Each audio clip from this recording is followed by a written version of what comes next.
Bonjour à tous et bienvenue dans ce nouveau micro-tuto. Aujourd'hui je vais vous faire une petite vidéo très rapide pour vous montrer comment lier deux plaques de polymère ensemble sans qu'il y ait trop de traces et en plus en lissant correctement votre plaque pour un futur ponçage ou résinage de qualité.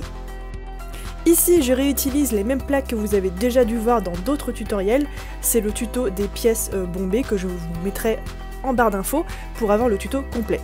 Tout d'abord, pour avoir un bon lissage, pour avoir une jolie plaque bien lisse, bien propre, il faut que vos plaques de pâte soient toutes à la même épaisseur. C'est vraiment très important. Alors peu importe l'épaisseur, ça dépend de ce que vous voulez comme résultat final. Si vous voulez une pièce un petit peu plus massive que les autres, vous pouvez très bien faire des pièces aussi très fines, mais attention puisque vous allez encore affiner votre pièce. Je vous conseille d'ailleurs une épaisseur au cran 3 ou 4 de votre machine à pâte, c'est parfait.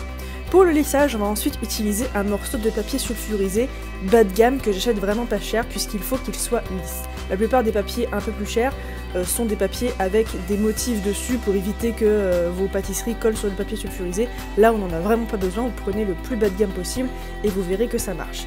Et comme vous voyez sur ces images, ce sont les petites traces blanches que vous allez voir entre les plaques qu'il va falloir éliminer.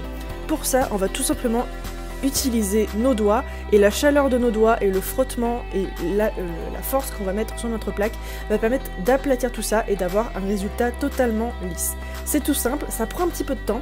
Je vous conseille d'ailleurs de faire ça aussi, même si vous n'assemblez pas de plaque, sur toutes vos pièces que vous allez ensuite poncer et illustrer.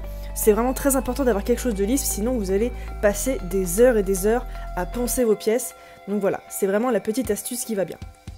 Mais en polymère, il n'y a pas que les bijoux et des plaques de mica shift qu'on peut assembler, on peut aussi faire des sculptures, notamment assembler de la pâte polymère ensemble. Alors ici j'utilise de la Sculpey spécialement fait pour sculpter. Vous pouvez très bien utiliser de la Fimo Soft bien conditionnée. Il faut absolument pour assembler correctement vos morceaux de pâte ensemble que votre pâte soit molle. C'est vraiment la base. Si votre pâte est un peu trop dure, un peu trop froide, un peu trop friable, vous n'allez pas avoir un bon résultat.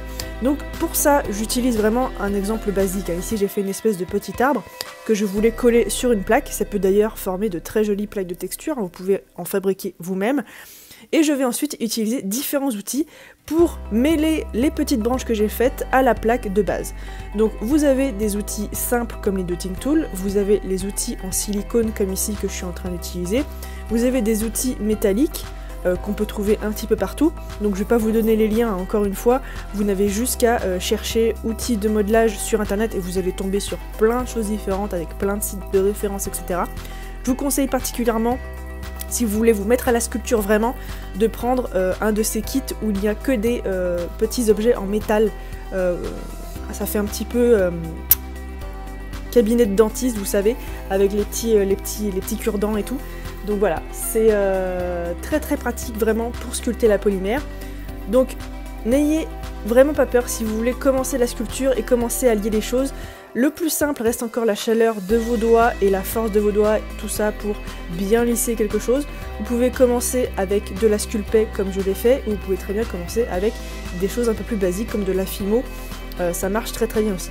Sur ce, j'espère que ce petit tutoriel vous aura plu, n'hésitez pas à me le dire dans les commentaires, à vous abonner et à aller faire un petit tour dans la barre d'infos où il y a tous les liens, notamment le lien de ma boutique pour vous faire plaisir à Noël. Et puis moi je vous retrouve très vite, ciao!